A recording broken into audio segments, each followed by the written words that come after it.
கொடைக்கானலில் மாறிவரும் பருவநிலை காரணமாக பிளம்ஸ், பேரிக்காய் உள்ளிட்ட மலைப்பழங்கள் அழிவின் விளிம்புக்கு தள்ளப்பட்டிருக்கின்றன. இதனால் மலை கிராம விவசாயிகள் கவலையடைந்துள்ளார்கள். மலைகளின் இளவரசி என்று அழைக்கப்படும் கொடைக்கானல் தமிழ்நாட்டின் முக்கிய சுற்றுலா தலமாக மட்டுமின்றி மலைப்பழங்களை விளைவிக்கும் மையமாகவும் திகழ்கிறது. அங்குள்ள மலை கிராமங்களில் சீசனுக்கேற்ப ஒவ்வொரு காலத்திலும் ஒவ்வொரு பழம் விளைகிறது. பிளம்ஸ், பிச்சிஸ், பேரிக்காய், அவகோடா, ஸ்டார் ஃப்ரூட் என விதவிதமாக விளையும் இந்த பழங்களின் உற்பத்தி அண்மை காலமாக படிப்படியாக குறைந்து வருகிறது. பூச்சி தாக்குதல், நோய் தாக்குதல் ஆகியவற்றால் பல பேரிக்காய் மரங்கள் பழங்கள் விளையாமல் வெறும் மரங்களாக காட்சியளிக்கின்றன.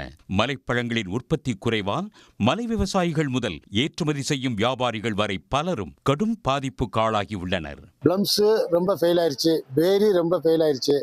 நாங்கள் அதிகமாக கேரளாவுக்கு லோடு ஏற்றிக்கிட்டு இருக்கோம். கேரளாவில் காய் மழை ஓவரனால காய் விற்காமல் இருக்குது. ரெண்டாவது இங்கே காய் மழை ரொம்ப கம்மினால பூரா மரங்கள் பூரா பூச்சி அரிச்சு மரங்கள் பூரா செத்துக்கிட்டு இருக்கு. பட்டு போட்டு கம்ப்ளீட்டாக எவ்வளவோ பாதிப்பாயிருச்சு. பேரிக்காய் ரொம்ப பாதிப்பாயிருச்சு.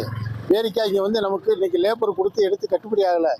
நாங்கள் ரொம்ப விவசாயிகள் பூரா ரொம்ப கஷ்டப்பட்டுக்கிட்டு இருக்கோம்.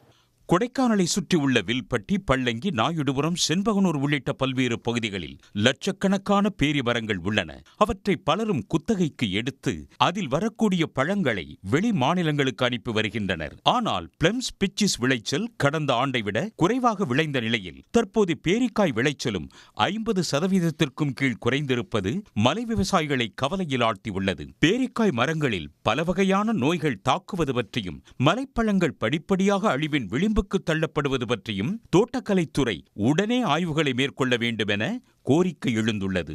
ஒரு 10-15 வருஷத்துக்கு முன்னாடி பார்த்தீங்கன்னா கொடைக்கானல்ல ஒரு 12 ரக பேரிக்காய்கள் எனக்கு தெரிஞ்சிருந்தது.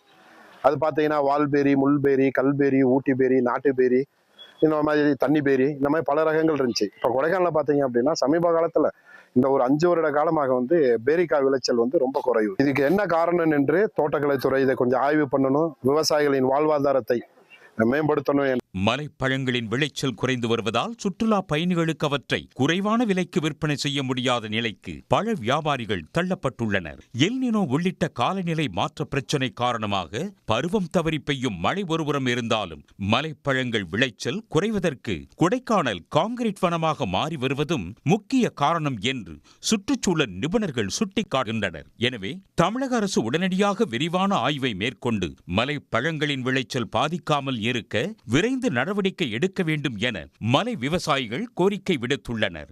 சன் செய்திகளுக்காக கொடைக்கானலில் இருந்து கார்த்திக். உடனுக்குடன் செய்திகளை தெரிந்து கொள்ள சன் நியூஸ் பெல் ஐகானை கிளிக் பண்ணுங்க.